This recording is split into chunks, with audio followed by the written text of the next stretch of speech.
Assalamualaikum warahmatullahi wabarakatuh. Selamat pagi, salam sejahtera untuk kita semua. Pertemuan ke-14 untuk mata kuliah kewirausahaan. Topiknya adalah risiko bisnis. Nah, di sini ada beberapa hal yang ingin saya sampaikan. Yang pertama, di sini akan saya pengertian dan konsep tentang risiko bisnis.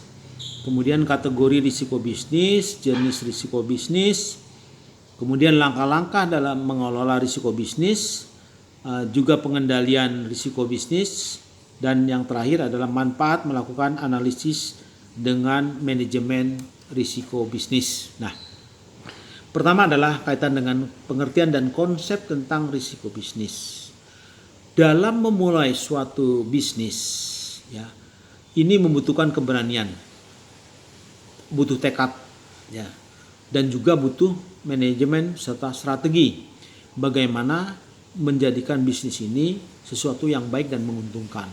Namun, walaupun kita telah melakukan semua itu, bukan berarti ada jaminan bahwa kita akan terhindar dari risiko usaha atau risiko bisnis. Nah, dalam perkembangan atau perjalanan usaha, pasti kita menghadapi yang namanya kendala dan juga kesulitan, baik yang kecil maupun yang besar. Nah, kendala tersebutlah yang bisa kita sebut sebagai risiko usaha atau risiko bisnis. Nah, selain kita mendapatkan keuntungan dalam berbisnis, tentunya kita juga harus siap untuk menerima risiko usaha, yang artinya di sini kita bisa saja mengalami kegagalan atau kerugian. Nah, jadi risiko bisnis atau risiko usaha ini memang tidak dapat dipisahkan dan menjadi satu kesatuan bagian dari suatu bisnis. Kita ketika memulai usaha, kerap kali risiko itu muncul. Hanya disebabkan oleh faktor sepele, ya, faktor individu atau faktor karyawan. Tapi bisa juga menjadi suatu hal yang besar apabila manajemen atau strategi yang dalam kaitan dengan yang akan kita lakukan ini kurang pas. Namun ada satu hal yang harus dicamkan, ya. Ini dikatakan oleh namanya Dennis Waitley. Life is inherently risky. There is only one big risk you should avoid at all costs, and that is the risk of doing nothing. Jadi artinya adalah hidup itu berkaitan erat dengan risiko. Namun satu risiko besar yang harus dihindari adalah risiko tidak melakukan apa-apa. Jadi dalam berbisnis kita jangan takut dalam menghadapi suatu risiko bisnis. Nah, tentunya harus bagaimana kita bisa mengelola. Nah, oleh karena itu ada 3 hal yang memang mempengaruhi risiko yang terjadi dalam bisnis. Yang pertama adalah ketidakpastian secara ekonomi atau disebut dengan economic uncertainty cost. Yang kedua adalah ketidakpastian disebabkan oleh alam, nature uncertainty cost. Yang ketiga adalah ketidakpastian yang disebabkan oleh perilaku manusia atau human uncertainty cost. Nah, ini adalah dalam kaitan dengan risiko bisnis.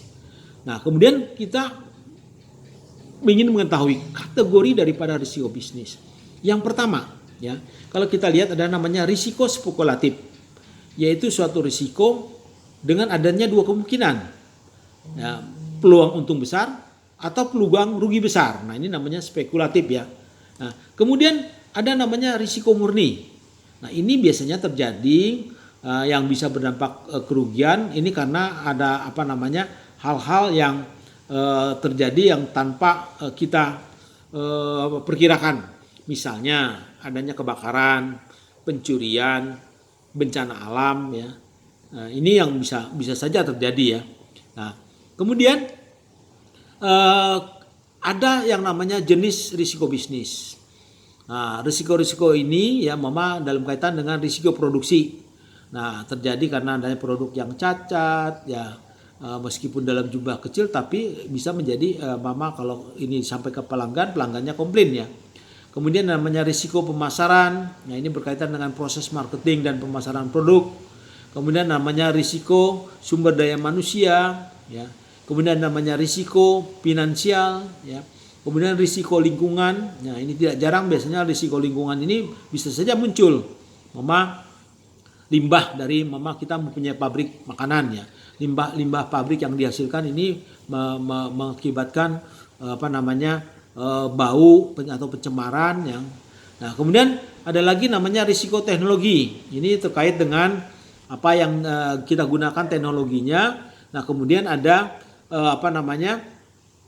pada waktu pemakaian ya, alatnya ini tidak sesuai atau mengalami kerusakan ya, tidak sesuai dengan kebutuhan karyawan atau mengalami kerusakan, dan itu tentunya akan menimbulkan suatu risiko.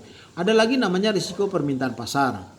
Nah, ini terkait kesuksesan ini tidak selalu menjadi jaminan bahwa dalam waktu lama orang masih tetap menggunakan produk kita. Bisa saja dia ada pasar yang merasa jenuh dan kemudian beralih kepada produk yang lain. Kemudian ada namanya risiko perbaikan, risiko kerjasama, ada risiko karena peraturan pemerintah, kemudian dalam kaitan dengan risiko pengembangan aset. Ya. Nah, kemudian apa langkah-langkah yang harus bisa dilakukan dalam kaitan dengan mengelola risiko? Yang pertama tentunya kita harus mengidentifikasi risiko. Kan kemudian kita mengurutkan risiko berdasarkan tingkat kerugian. Nah, setelah itu baru kita lakukan upaya pengendalian risiko. Ya. Nah, ini adalah hal yang terkait dengan bisnis risk. Nah, kemudian harus ada pengendalian risiko bisnis. Ada dua pengendalian atau kontrol yang bisa dilakukan pada risiko bisnis. Yang pertama, risiko yang bisa dikendalikan.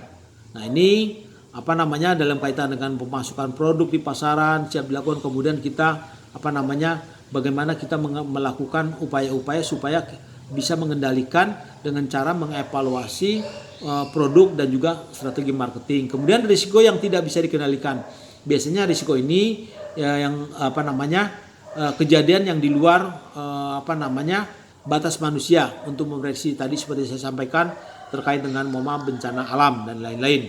Nah, kemudian bagaimana solusi mengatasi risiko dalam usaha? Nah, tentunya ada beberapa hal yang bisa dipersiapkan secara detail agar mampu mengatasi risiko dalam usaha yang terjadi. Yang pertama, tuliskan rencana bisnis. Ya, kita dalam menjalankan suatu bisnis penting melakukan sebuah rencana tertulis. Lihat dari berbagai sudut pandang untuk merencanakan tujuan, melakukan evaluasi serta melakukan penilaian pada bisnis yang dijalankan. Perhatikan juga pola strategi operasional, baik itu juga produksi, keuangan maupun pemasaran. Kemudian lakukan perencanaan manajemen risiko. Nah, kemudian ikuti rencana yang sudah dibuat, kemudian minimalisasi risiko yang bisa terjadi dalam kaitan dengan keuangan atau pembukuan ya. Nah, kemudian apa manfaat melakukan analisis dan manajemen risiko bisnis? Yang pertama tentunya sebagai bahan evaluasi dari keputusan usaha. Kedua, peningkatan produktivitas dan keuntungan. Ketiga, memudahkan dalam estimasi biaya. Nah, ini adalah beberapa hal yang terkait dengan risiko bisnis. Demikian wabillahi taufiq wa hidayah. Wassalamualaikum warahmatullahi wabarakatuh.